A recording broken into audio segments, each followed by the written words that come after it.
All right. Guess who's sick again? Not me.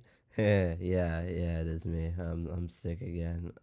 Yeah. Here's just some here's some gameplay. I can't think straight right now.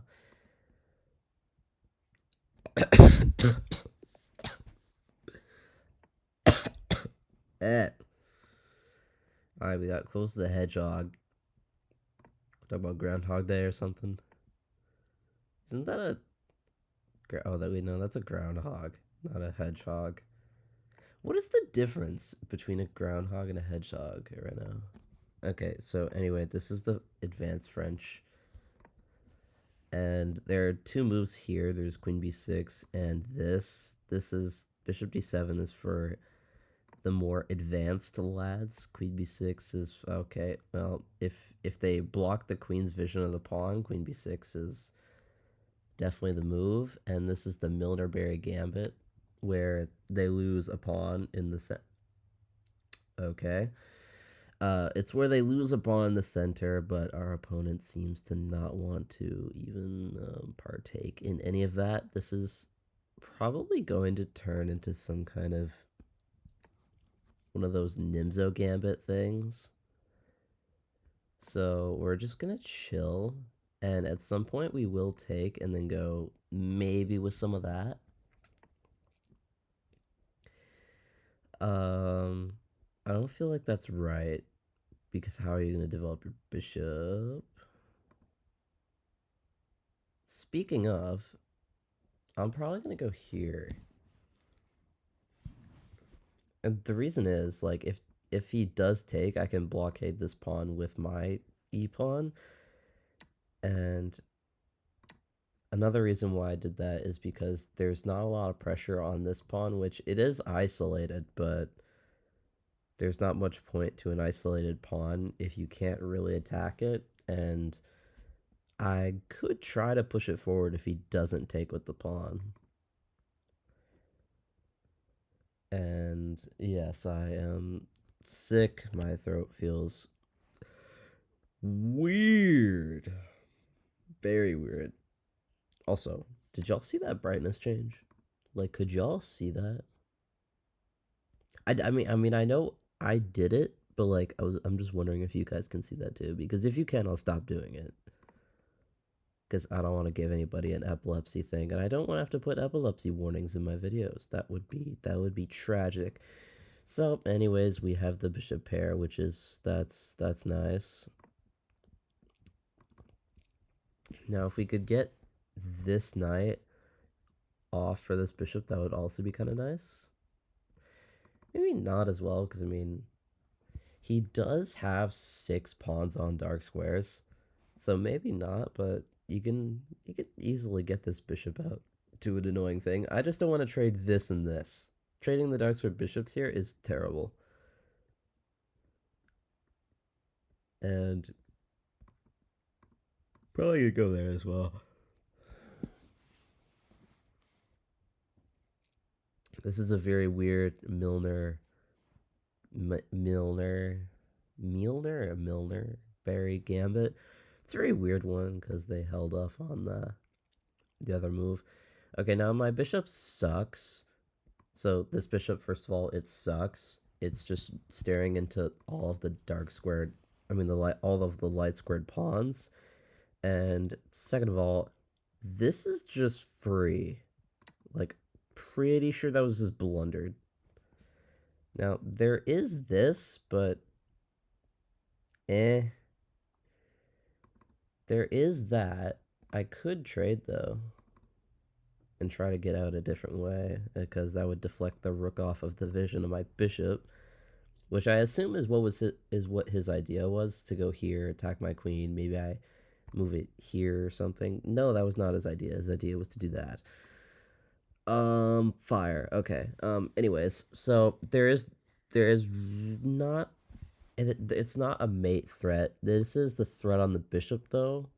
However, there is stuff like this to get out, but yeah, I will have to be going here, just to stop the f pawn from being pinned. And I could try to take the knight, but that just allows his bishop in as just like a free move, you know?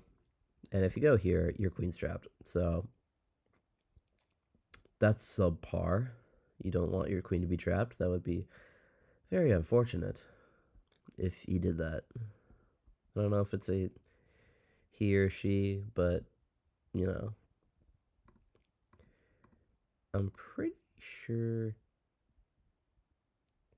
Like, in my personal opinion, I would think that girls would put a profile picture in, because like all the girls that I've played chess with, they've had profile pictures, and I mean, I have one. I'm a guy, and so it it doesn't really matter.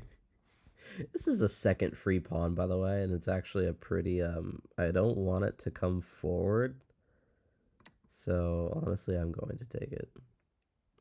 Now this little bit scary. Queen potentially maybe running into some issues here if I do get cut off like that. But fortunately, I can, in an emergency case, take this knight and get away like to there. And I don't have to engage any of those philosophies or prospects because he goes here and now I go there. And if he takes him, this pawn's no longer isolated. I also would be the one to control this file. And now I am okay with trading really any piece for anything. Just the last one that I would want is the dark squared bishops off because of how weak everything is. I would love to get this bishop off for that. Or like anything, really. I would love to get this off. I'd love to get the queens off as well because of that, because of my just amazing dark square weaknesses over here. I have a dark squared bishop, so it's a little bit more fine, but it's still not great. And we do have the bishop pair, but I if I if I'm not able to keep it, it does not really matter to me too much. We are just up 2 pawns, and we could potentially start attacking the dude's king because we have not castled. He has. Yeah, my opponent has. And my opponent's undeveloping a lot, and that is just making my life a little bit easier. And I don't really want my queen trapped in any like sense of anybody's imagination of some sort or something. Whatever I meant to say by that. Could attack the knight too, but when you attack a piece, you always have to ask where the hell is it gonna go. And in this case, it's probably gonna go here, of which maybe defend it like that. And I also, even if I lose it, I have a file to pin whatever piece takes it. And I also want to activate my light squared bishop because it's just tragic. It's just a tragedy on board. My name on chess.com, before I changed it to my YouTube name, used to be Luck on Board because I'm pretty sure it was Alexei Shirov's username is Fire on Board. So I took that as kind of a meme and then just put Luck on Board just to like rub it in people's faces when they lose to me. Just putting Luck on Board. I don't know if it's as funny as I thought it was, but to me it was. I thought it was pretty nice. I thought it was a nice username. Anyways, yes, we will be defending this pawn. My bad for using like 30 seconds on that and yapping about my old username, which I still think was a fire username. I did change it to my YouTube name because, like, for obvious reasons, I feel like it should be my YouTube name because I want to have YouTube as somewhat of a passive income maker of money. I worded that terribly, but you get what my idea was. Um,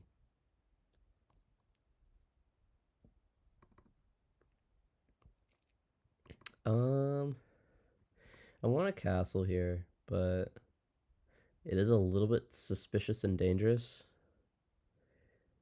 But you have to be suspicious and dangerous to win a game, right? What if we like, whatever. I have so much time to come back, and I want there to be pressure on that side. I want this pawn gone. So we're gonna work towards having that pawn gone. You get the point. And if the queen ever like comes in here, we got some kind of mate going on in there, I can always drop my bishop back to f8 to guard against any nonsense of that sort. And I will be trying to trade this bishop for freaking anything. Just anything. I don't really care what at this point, but just anything really. And I actually kind of want him to go here because it'll give me a lot more time than I would have normally had. And I also don't want to get skewered, so that would be tragic. We're going to go here. If rook c1, we have this. That is a pawn loss, but I will be getting my light squared bishop off the board along with a lot of pressure on this pawn. So that's something that I enjoy. Did I just... Oh, no, I didn't do something stupid. Are you insane? My queen does the same thing as my bishop. Brother, my queen does the same thing. So whenever you're sacking whenever you're removing a defender, you have to ask yourself, does the piece that comes on that square do the same thing as that defender? And yes, it does. Queens move diagonally. And my opponent is 1932. So when my opponent did that, I was actually somewhat nervous. I'm like, wait, did they do something stupid? But then I'm like, no, because like in the back of my mind, I knew that didn't really work. So yeah, that didn't work. It was a good idea, but maybe my opponent should have tried to deflect my queen away. But in doing so, they would have allowed me to either trade queens or do something else in relation to winning a rook potentially with the bishop. But I would have needed my queen to be on this diagonal so I could defend against anything of this sorts. Now, I did point it out earlier in the game, and I said that my bishop was able to come back. And in the back of your mind, you always have to see that. You always have to check for your own defensive moves. Because if you didn't have that, for example, if I didn't have a light squared bishop there, that would be kind of tragic. And it's also important that it was my move there because there are definitely still some ideas to be had here. There are still some things that I need to watch out for because that is also very bad. But fortunately, there's no rook over here, and also fortunately, I'm able to take this knight in time. And also fortunately, is that when I take this pawn, that's a fork of the king and the queen, so he has to respond in some way to that. And so yeah, I wanted this pawn gone because obviously it's hurting me a little bit here. It's kind of annoying. It's making me have to deal with some things, but we removed this defender, and also we removed the attacker too because yeah, this dude was gonna this little guy, he was gonna cause some problems, you know, because this bishop that cuts off my queen from guarding in really any way. But yeah, and honestly, this is just like pick your poison here. Um, Not really, but it also somewhat is. You still have to be careful because this knight can do some things, but in an emergency scenario, we will sack for it, like sack a rook for it. And even if we do that, we are up 3 pawns, which is also nice. It's also nice that I have this little nice move, and again, you have to keep that in the back of your mind, your own defensive resources. That's mate, but you can guard it by going there, and this move right here is going to be painful for the opponent here. deciding what to do first, though. Because he is somewhat threatening to go there. But yeah, I can go here first. And of course, if I'm attacked, I will be going here. I was considering this, but then I realized the king can go the other way. And I mean, maybe I had something with rook c1 afterwards, but if you have two options and one of them looks far safer than the other one, you should probably pick the one that's far safer. And now, if the knight ever sacked, I could have probably, yeah, gone here, because your own piece is there. You can't check me from there. But I didn't want to do any of that because there's always some garbage, you know. There's always some weird thing that might happen. So I was also uh considering this, but again, this one looks like the safer option, and it also enables this move as a check. And if the king goes back, I can't draw arrows. If the king goes back, that's either going to be mate or the trading of a rook. So no matter what, that would be benefiting me because I would either be trading a rook or just winning. And I mean, in my personal opinion, I'm winning anyways. But it's always nice to be accurate because who knows when you might throw. Because I mean, I have once beaten a 1980 rated player down a full queen in an opposite side castling position. And I just managed to scrape together enough counterplay and enough garbage together that I was able to actually just pull out a win just from my booty. And yeah, that was a nuts game. That was a pretty wild game that I was able to win in the fashion that I did. Um, the guy just he had a weakness of a3 and he was castled this way, and I was able to use that just to get his rook caught in the center and just being pinned by every piece that I had left. It was pinned to a queen like on this side. It was pinned to a king. It was just pinned to everything, and I did win the game. And my opponent actually did have a draw in that other game, but um they didn't find it. And even if they did, I would I mean, I was down a full freaking queen, so I would have been happy. I would have been happy with that. Now, this is also going to be pretty easy because my opponent has 15 seconds left on the clock, so you can play on time here. But let's say this was a 15-10 game, and my opponent wouldn't be flagging their poopy pants off. They're just going to forfeit. All right. Edge game. That's game. All right. So we could honestly review that. I want to see if I did anything stupid. I'm gonna have the graph over here. This part's gonna be a little bit cut off, but I don't think that really matters. And yes, I did do something stupid, which was that. And yeah, I didn't know if that was right. This I knew was, but I didn't know that kicking it again would have happened. Wait here. What if this? Because this is what I didn't want. Okay, that's insane. Okay, we just needed to castle a bit faster. Wait, how is this? Is there rook? No? Oh, I get it. And if here, there's this, and then you have to go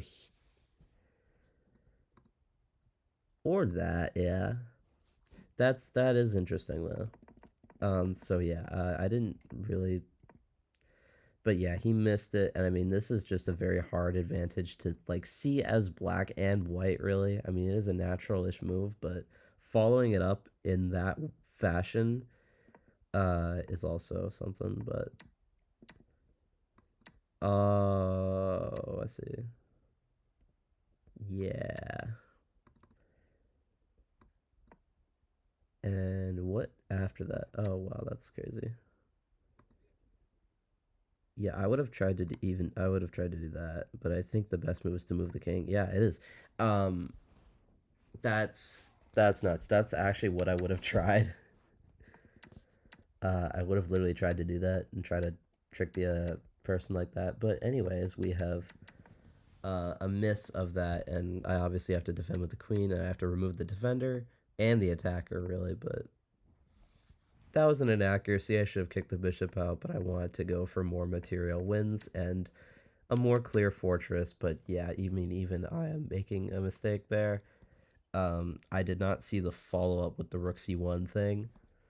I think that was the rook c1 follow ups. I did not see. I mean, I saw rook c1. I just didn't really imagine there to be much of a thing there. Maybe I uh should have gone here just as a prophylaxis against anything. I didn't really want to lose this pawn, and I can't pin it obviously because there's the bishop. But I am up 2 pawns, slightly better there. But yeah, that will wrap up this as I crop it again.